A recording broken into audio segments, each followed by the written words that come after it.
So, good afternoon to everyone. We're just going to allow a few minutes, maybe 2 minutes, for more attendees to join before we proceed. So please just bear with us as always.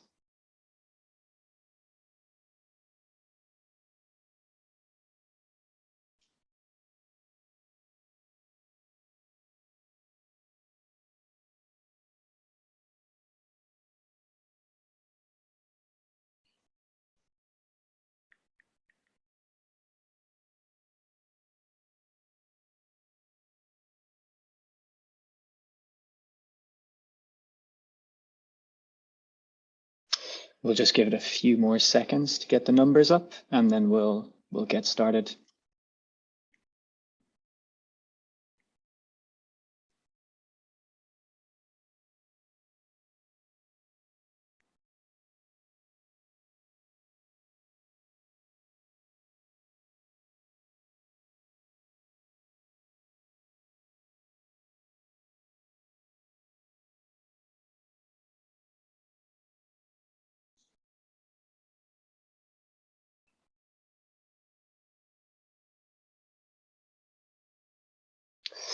All right.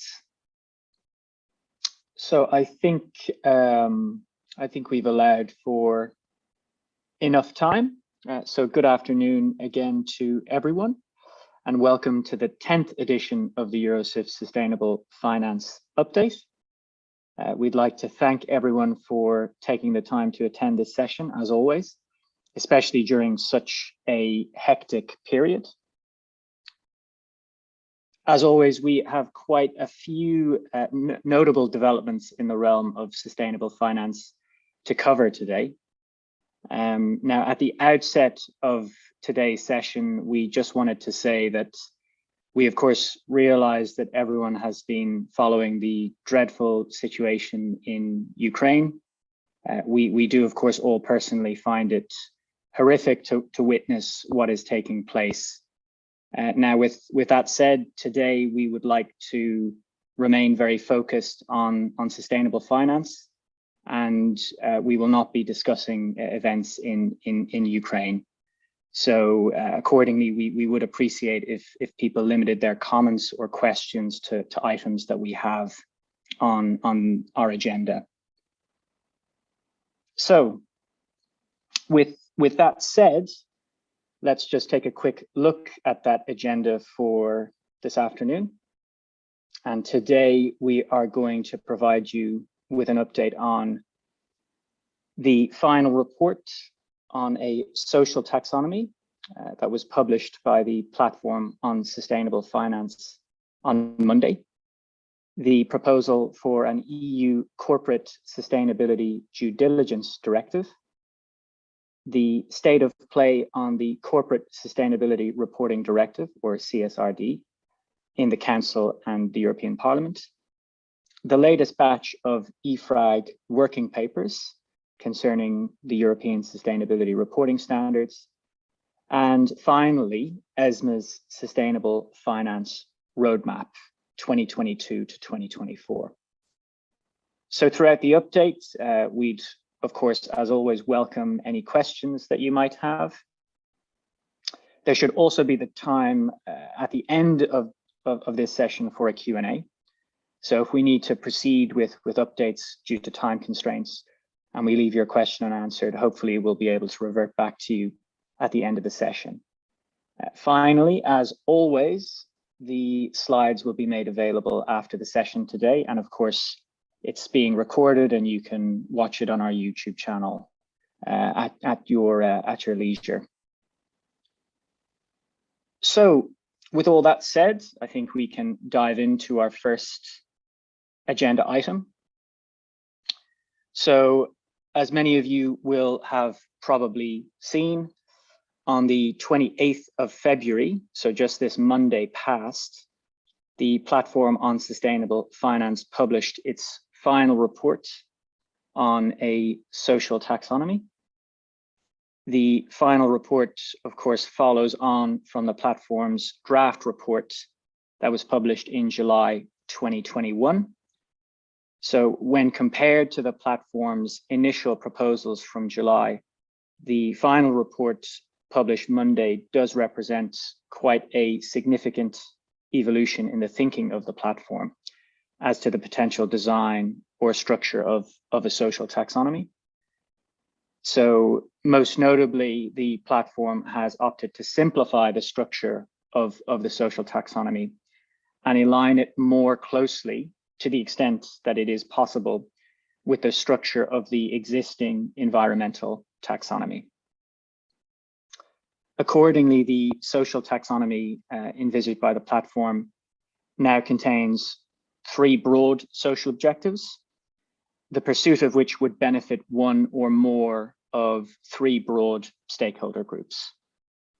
So very, very briefly, the 3 broad objectives are 1, ensuring decent work, 2, adequate living standards and well-being for end users, that is of products and services, and 3, inclusive and sustainable communities and societies. Now, those are broad objectives, for each of which there are a number of sub-objectives. We won't necessarily go into that level of detail today by enumerating all of the sub-objectives, but effectively, to make the 3 broad objectives work, there has to be more specific sub-objectives provided for, and the platform envisages that in its final report.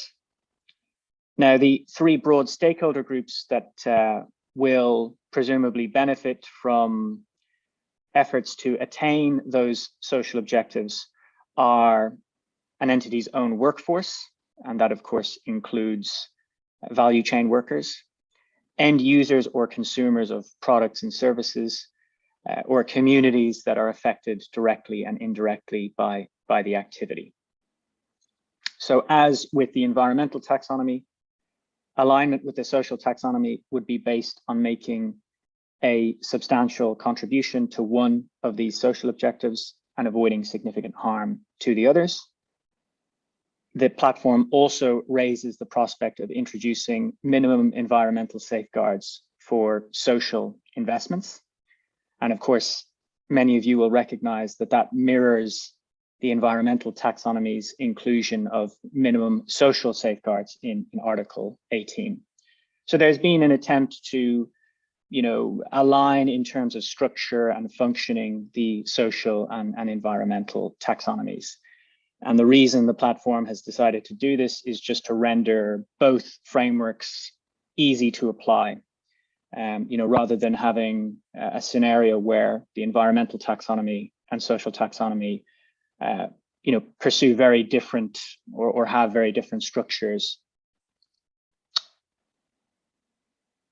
So a substantial contribution, which is of course probably the key criterion for alignment with the social taxonomy, would be made by 1, enhancing the inherent social benefits of an economic activity. So for example, by distributing vaccines at low cost to vulnerable target groups, that could be an instance of that, or seeking to employ vulnerable target groups. Another way in which a substantial contribution can be made to social objectives is by avoiding and addressing negative social impacts of any activities. And then finally, another means of making a substantial contribution is engaging in enabling activities that facilitate attainment of social objectives. Although that latter point is relatively unclear from the platform's final report.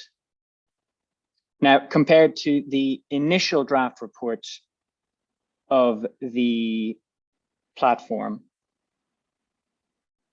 the so-called vertical and horizontal dimensions have been replaced with a simpler structure that should be applicable to both social impact activities. And some of you will recall social impact activities were those which would have previously been identified in the vertical dimension, and a simpler structure that can also apply to entities and their internal processes. And again, many of you will remember from the draft report that it is the processes, internal processes, to which the horizontal dimension would have applied.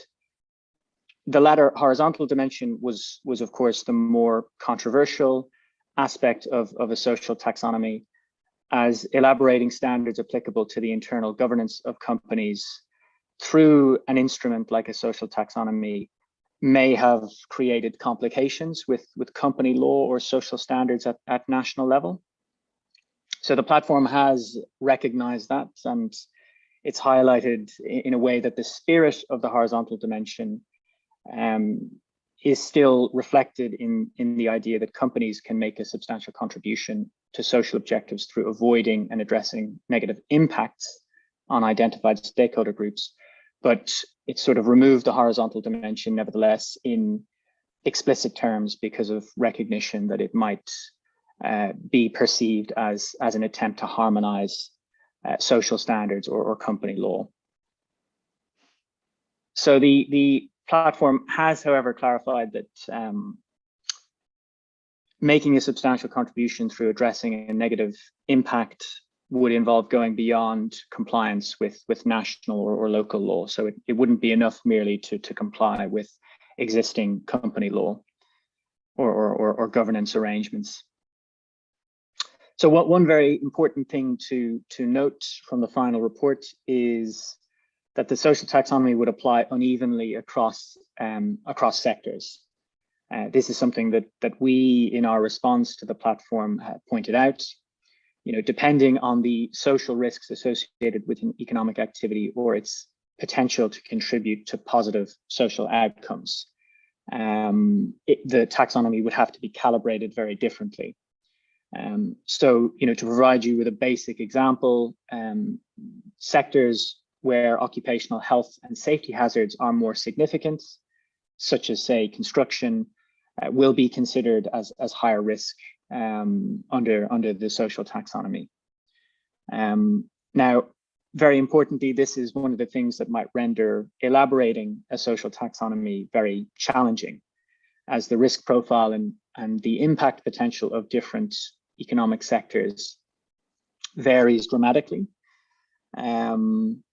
And so, you know, clearly that affects the way in which a social taxonomy would be applied. Now, perhaps preempting some of the questions that people may have, you know, despite the significant changes made by the platform and reflected in this final report, the social taxonomy remains at a very conceptual stage. And there are relatively few details as to how the framework I have very broadly outlined would be operationalized. And so, frankly, at this juncture, there's more questions than there are answers.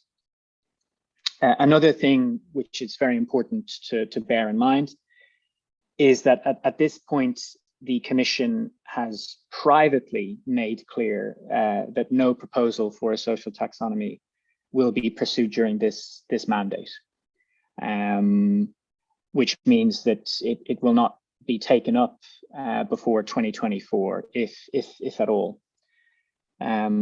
So the Commission is taking pains, and the platform are taking pains to underline that this is a platform report and a platform work stream that in no way reflects the intentions of the European Commission to introduce any legislation. And, you know, very briefly, before we move on to our next agenda item, of course, there's a variety of reasons for why the Commission is a bit wary of, you know, pursuing a social taxonomy. I think the most important is simple taxonomy fatigue. So, of course, you know, as many of you will be familiar, the process of implementing the environmental taxonomy has already been highly contentious and quite politically costly for the Commission thus far, and that process is not even over. There's still quite a ways to go with implementing the environmental taxonomy. There's also the practical challenge of elaborating a social taxonomy. So, of course, as sort of alluded to earlier, the environmental taxonomy only covers economic sectors with high impact potential to contribute to environmental objectives. And it's largely science-based. Given the inherent social nature of economic activities, the social taxonomy could theoretically apply to all sectors or all activities.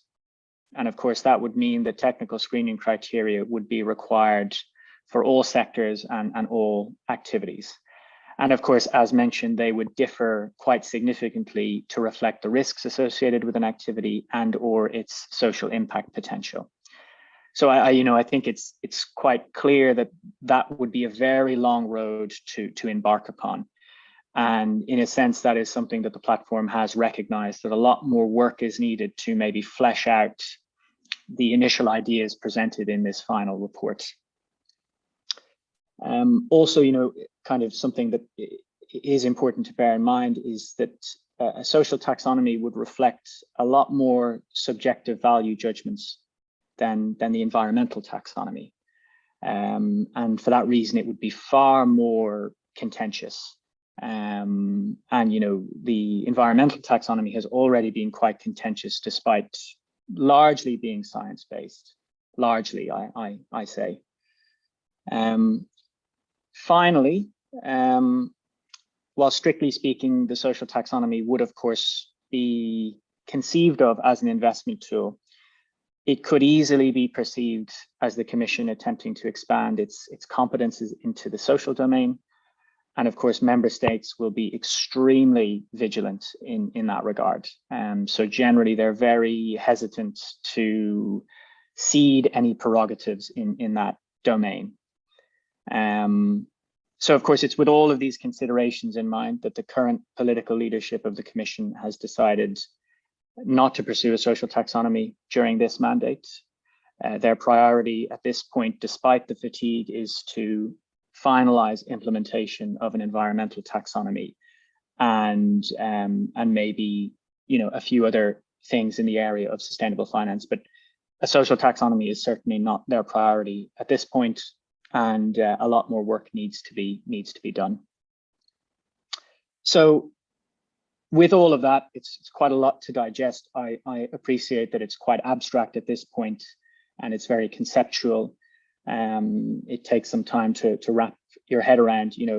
I would welcome any questions at this point that people may have as to the social taxonomy or the platform's final report or what the next steps are. So please, please ask any questions at this point, or else we can move on.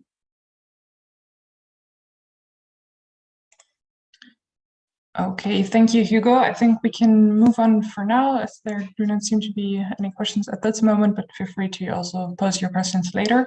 And yeah, also good afternoon from my side. We're going to move on to the Directive on Corporate Sustainability Due Diligence, which was published by the European Commission last week, as you may have heard. And this proposal was initially expected already for end of last year, but it was delayed for several times.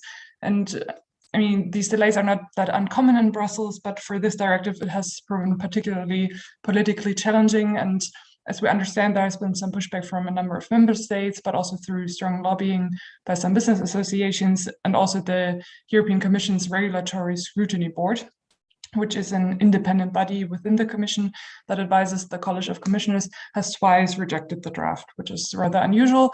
But in any case, now we have the proposal, it has been published. And yeah, so what is the aim of this proposal? The aim is to foster sustainable and responsible corporate behavior and to anchor human rights and environmental considerations in companies' operations and governance. So more concretely, the proposal sets new rules for companies, requiring them to address their adverse impacts along their value chain. And a quick note on the context, the EU is aware that, well, many companies have already started to act and implement measures to address their adverse effects. The progress there is still quite low and uneven. And at the same time, there is more and more fragmentation of national rules on corporate due diligence obligations. So just one example being the German Lieferkettengesetz. And yeah, in light of this, there's a clear need for more legal certainty for companies, for harmonization and transparency. So with the proposal, the Commission seeks to establish a corporate due diligence duty, which includes the following core elements, mainly identifying, ending, preventing, mitigating, and accounting for negative human rights and environmental impacts in the company's own operations, their subsidiaries, and their value chains. So the complete picture. And you may wonder what this means much more concretely, but again, here important to say the legislative text itself remains relatively vague, and this has also to do with the very nature of the directive, namely a European directive is always something that needs to be transposed by the member states into their national law and does not apply as it is. So member states will still have some leeway as to how exactly to translate the given provisions. Importantly, and particularly interesting from our sustainable finance perspective, the proposal also includes that certain large companies are additionally required to have a plan to ensure that their business strategy is compatible with limiting global warming to 1.5 degrees in line with the Paris Agreement. That is stipulated in Article 15, if you want to go back and check as well. And the plan shall identify, on the basis of information that is available, the extent to which climate change is a risk for or an impact of the company's own operations. And in that context, the article also says that where variable remuneration is linked to the contribution of a director to the company's long-term interests and sustainability, this transition plan obligation shall also be taken into account for such remuneration. And besides all that, the directive also introduces duties for the directors of the EU companies covered, including setting up and overseeing the implementation of the due diligence processes and integrating due diligence into the corporate strategy. Speaking now of the content of the proposal, you may wonder whether this proposal also includes further disclosure requirements or how it links to the CSRD. Here, it is important to note that the CSRD already includes the respective disclosure requirements on companies' due diligence processes. So the requirement to disclose a description of the process that is implemented, on the principal, actual, and potential adverse impacts connected with the undertaking's value chain, and also disclosures on any actions taken to prevent or mitigate these impacts. So the due diligence directive, so to say, now establishes the obligation to have such a due diligence process in place, while the CSRD already covers the related disclosure requirements on such obligation. Importantly, of course, who's in scope for this directive? The Commission categorizes in different groups. First, we have two groups of large EU limited liability companies which are in scope. So Group 1 encompasses all companies with more than 500 employees and a net turnover of 150 million euros worldwide. And Group 2 encompasses companies operating in defined high impact sectors. And there the thresholds are a little lower, so with more than 250 employees and a net turnover of more than 40 million euros worldwide. And the high impact sectors are textiles, agriculture / forestry / fisheries, and any sort of extraction of mineral resources. Interestingly, the proposal also applies to non-EU companies, so third country companies that are active in the EU, which meet these turnover thresholds aligned with Group 1 and 2. And SMEs are not concerned by the proposed rules. Last point, when it comes to the new rules and how they are supposed to be enforced, one significant aspect is the means of civil liability, next to the kind of like more common administrative supervision by national competent authorities. So civil liability means that member states are obliged to ensure that those that have experienced damages from a company that failed to comply with the new obligations actually get compensated. Now, next steps, as you probably know, the proposal will now go to the European Parliament and the Council for approval. And then once adopted, the member states will have 2 years to transpose this directive into national law. And yeah, that is the overview of the due diligence directive. If there are no questions on that, I don't see any questions so far. I'll hand back to my colleague Hugo, who will give you a quick update on the latest developments concerning the CSRD. Many thanks, Selena. So that was very, very comprehensive. So our next agenda item, of course, quite closely related, to the due diligence directive concerns the state of play on the Corporate Sustainability Reporting Directive, or the CSRD, which I'm sure many of you have been following quite closely. So this legislation is progressing faster than we had originally anticipated through the legislative process. And of course, that is most clearly the case because on 24th of February, the Council adopted its general approach on the CSRD proposal. So in other words, it has agreed upon amendments to, or rather a text that the member states can all agree to. And this will now provide the French presidency of the Council with a mandate to begin talks with the European Parliament once the latter's position has been finalized. So the first thing to say is, we have been quite surprised at how rapidly the Council has been able to arrive at a general approach. We knew it was the ambition of the French presidency to reach a position by mid-February or mid-March. But frankly, this seemed a bit unlikely last November, December, even as recently as January.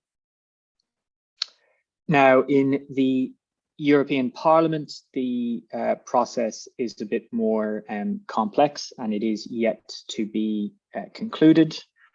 The reason for the complexity is, of course, that there are several parliamentary committees involved in the process, and each of these committees can introduce amendments to specific parts of the text of the CSRD proposal that was tabled by the Commission.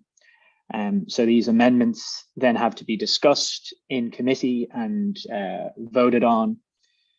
And we're currently at that stage in the midst of that internal process within Parliament.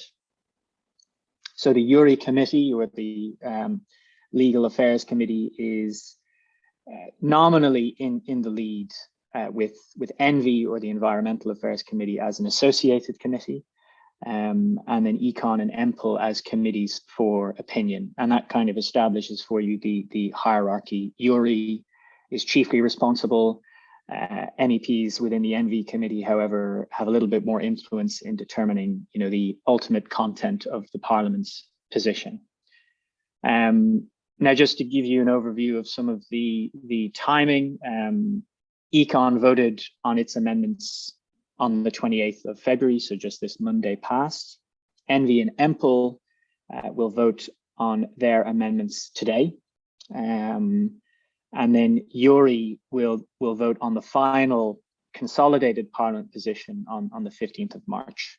So just to ensure an understanding of what is going to take place, is effectively all of the, if you like, subsidiary committees in this process, ENVI, Econ, EMPL, are voting on finalizing their amendments. URI then will take them and consolidate them into a final position and vote on that consolidated Parliament position on the 15th of March.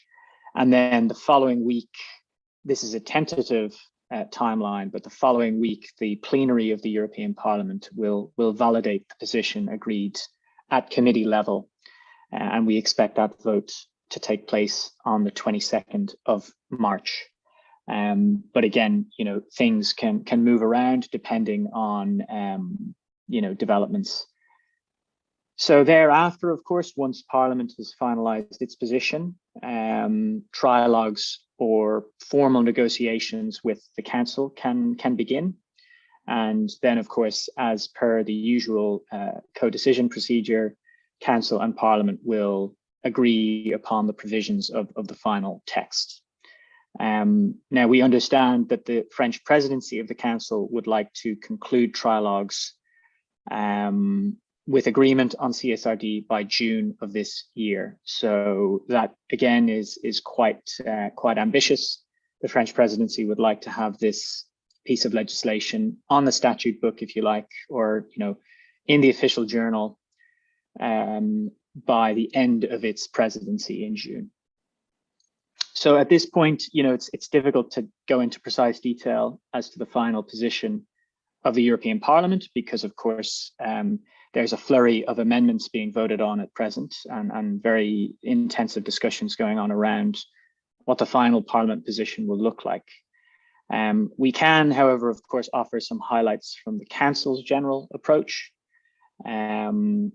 Now, a general comment would be that throughout the deliberations on CSRD, both in Council and in Parliament, the most contentious issues have been the scope of the reporting requirements, particularly the question of whether subsidiaries, non-EU companies and SMEs should be in scope. And another sort of important issue has been, on what date or at what point should companies start reporting?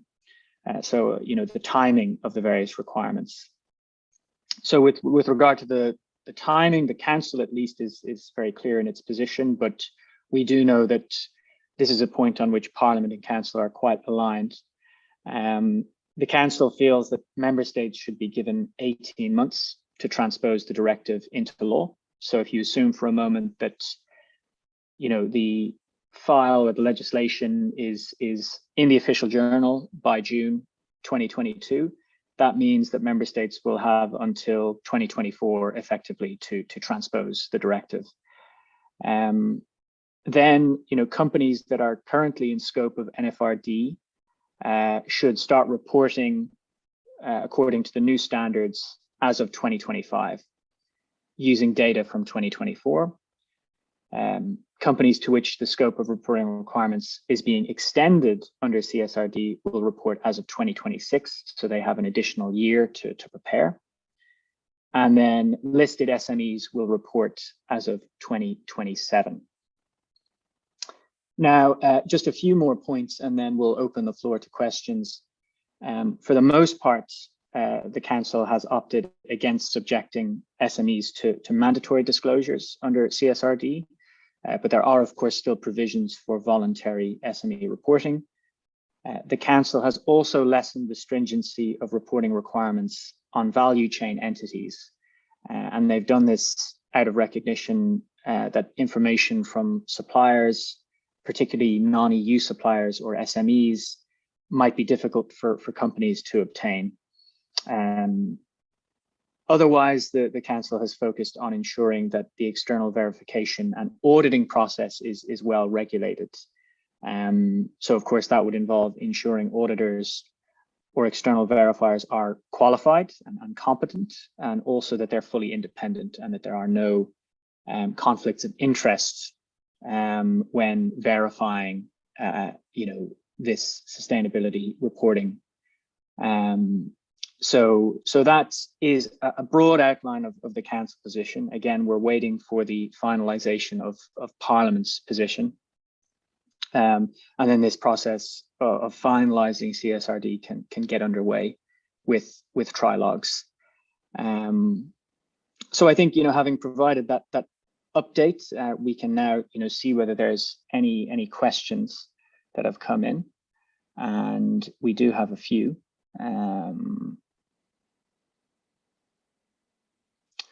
Yes. So indeed, one of our questions is not strictly related to some of the topics that we're covering today, but I'll answer it nevertheless. So a question on whether there's been a delay to MiFID II review entering into force. I mean, given that we are Eurosif, I'm going to assume that is a reference to the requirements around sustainability preferences that have been introduced into MiFID II and IDD, which of course will apply as of August of 2022. At this juncture, there is no indication from the Commission that they will be delaying that. If the question relates to a broader review of MiFID II, I'm afraid I can't say with any certainty. So I'm afraid we don't follow the wider review of MiFID II too closely. And then we've got a question on listed SMEs.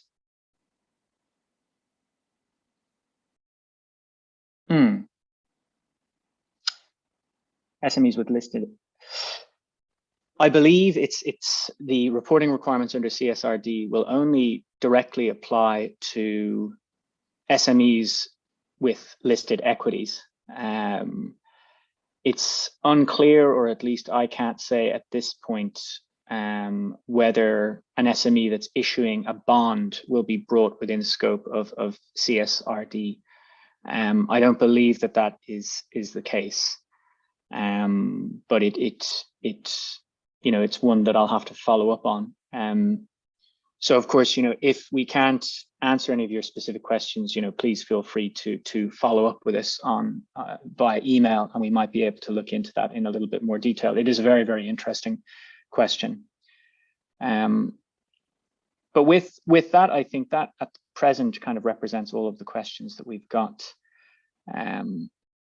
So I can hand you now over to my colleague Federica, who is going to walk you through the latest batch of EFRAG working papers, which is of course very closely related to CSRD.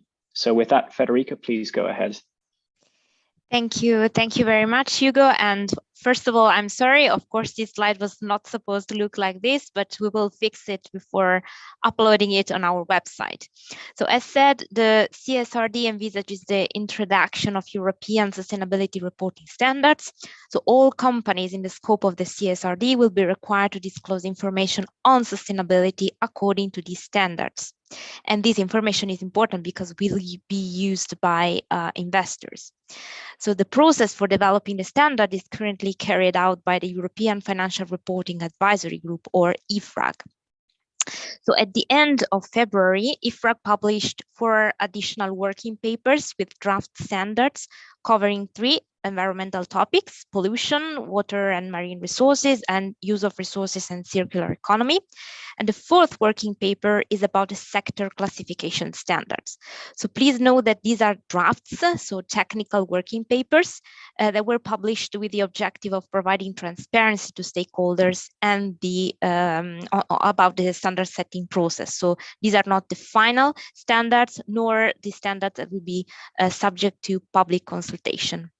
So why I talked about additional working papers, because in January, EFRAG published the first batch of working papers covering climate change, cross-cutting standards, so standards that apply across different topics, such as, for example, climate change, and conceptual guidelines.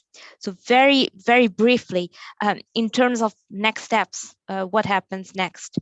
Now, the working papers are discussed internally by a specific project task force working on the standards, which is receiving inputs from a technical working group also. Towards March, April, the exposure drafts will be subject to public consultation. Then EFRAG will finalize the EU standards and send them as technical advice to the European Commission. The European Commission in turn will use this advice to adopt delegated acts, which are technical acts containing the legal binding standards. So at present, and bearing in mind that the CSRD has not been adopted yet, the deadlines are October 2022 for a first set of standards and October 2023 for a second set of standards. On a very final note, as we've seen together in the last Sustainable Finance Update, EFRAG is reforming its governance to establish a sustainability pillar with respective bodies. You'll find more information in the past Sustainable Finance Update, which you can find on your on our website with the slides. So concerning this, in February, Eurosif was happy to announce that it is now a member of the EFRAG Sustainability Reporting Standards. So there is also a news which is about Eurosif. So with that said, I will give the floor back to Selina for the latest updates on the ESMA roadmap. Thank you. Thank you, Federica. And indeed, you may have seen that ESMA has published its Sustainable Finance Roadmap. So I'll just give you a quick update on the main points it includes. Briefly on the purpose, the published roadmap sets out ESMA's sustainable finance priority areas and related actions for the period of 2022 to 2024. And this list or map is regularly reassessed and should be understood as a living document. So there may be changes made to it at some point. For now, ESMA has defined 3 sustainable finance priorities. First, tackling greenwashing and promoting transparency, and some key actions it envisages under this area include fostering a common understanding among national competent authorities on greenwashing issues and providing more guidance to the market and the NCAs on how to apply the various rules of the Sustainable Finance Rulebook. Second, ESMA aims to build and enhance the sustainable finance capacities of both the national competent authorities and ESMA itself. And key actions here include, for example, the development and implementation of a sustainable finance training plan for staff and the organization of regular supervisory and enforcement case discussions. Third and last objective is the monitoring, assessing, and analyzing of ESG-related markets and risks. And key actions here include, for example, supporting the work on climate change scenario analysis, assessing data availability and quality on issues affecting market participants, and engaging with relevant international fora. The published roadmap also includes an annex, which provides a comprehensive list of planned actions and deliverables. These are divided into cross-sectoral activities and activities in the most impacted sectors. And just to give you a general impression on the direction of these actions, a few examples. ESMA seeks, for example, to contribute to the European Commission's efforts to develop an EU-wide label for sustainable finance products. It also seeks to contribute to the Commission's work on minimum sustainable criteria for SFDR Article 8 products. It also wants to contribute to the consistent implementation of requirements related to the manufacturing and design of ESG products. And it seeks to provide guidance on the Article 8 Delegated Act of the Taxonomy Regulation, just to name a few. And yeah, with that quick update, and if there are no further questions on this part, I'll hand you over back to Hugo, and let's see whether there are any further questions coming up. Thank you. Thanks, Federica. Thanks, Selena. That's very helpful. So I think we're more or less ready to conclude our session. Now is an opportunity if people have been mulling over any questions on anything that we've covered or anything we haven't covered, please go ahead. This is sort of a little bonus part in a sense, because we thought now that we've done the regular updates, we could just sort of provide you with a bit of information on some other things that are in the pipeline, as it were, at the moment. So of course, it's a very busy agenda, the sustainable finance agenda. There's a lot that we're looking forward to or anticipating. So just when it comes to the taxonomy, the environmental taxonomy, that is, of course, we are still expecting at some point, it's difficult to judge exactly when, but in the coming weeks, we're expecting the delegated act covering technical screening criteria for climate change mitigation and adaptation for agriculture. We're also still expecting the adoption of the delegated act clarifying technical screening criteria for the 4 remaining environmental objectives, which we're also anticipating in the next few weeks, although it's difficult to say exactly when. Otherwise, when it comes to ESG ratings and data providers, we're expecting the European Commission to launch a consultation on various policy options for regulating ESG ratings at the start of April. So that's something to bear in mind. And then, of course, we're also soon expecting a call for technical advice or a mandate from the Commission to the ESAs to review the principal adverse impact indicators on SFDR, and also ask for advice on minimum sustainability criteria for Article 8 products under SFDR. So those are just some of the other things that I think it's important to have on everyone's radar. They weren't necessarily subject to substantive updates during this session, because again, it's something that we're anticipating and not something that we can really discuss in any detail at this point. But with that, before concluding, I'll just see whether we've got any final questions. And we potentially have a question here for Federica. If you're comfortable, Federica, do the European Sustainability Reporting Standards E235 relate to the climate objectives 3 to 6, presumably under the taxonomy? Thanks, Hugo. So just for listeners, the standards concerns the three standards that were published this month. So on pollution, water and marine resources, and resource use and circular economy. Just to provide you an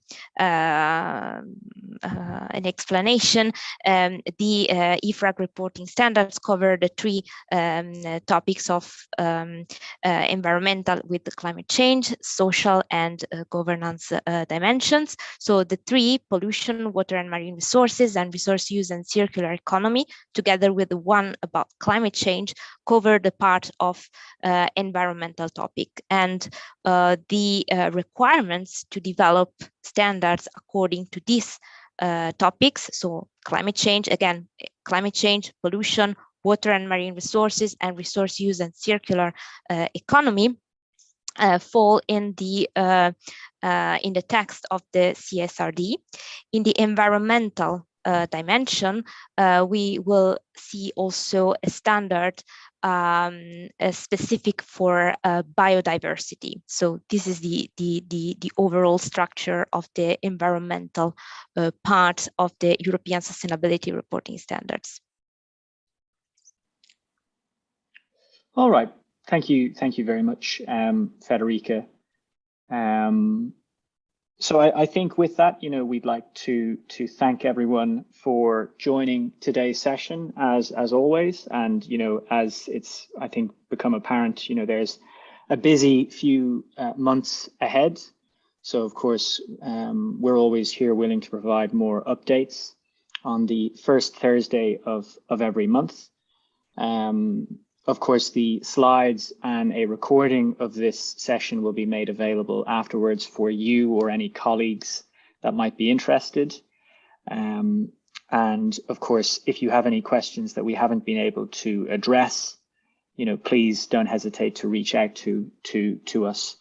And you can reach me at hugo.gallagher@eurosif.org, or federica@federica.casarsa@eurosif.org, or selina@selina.radka@eurosif.org. So please don't be shy and don't hesitate to reach out to us if you have any further questions or comments.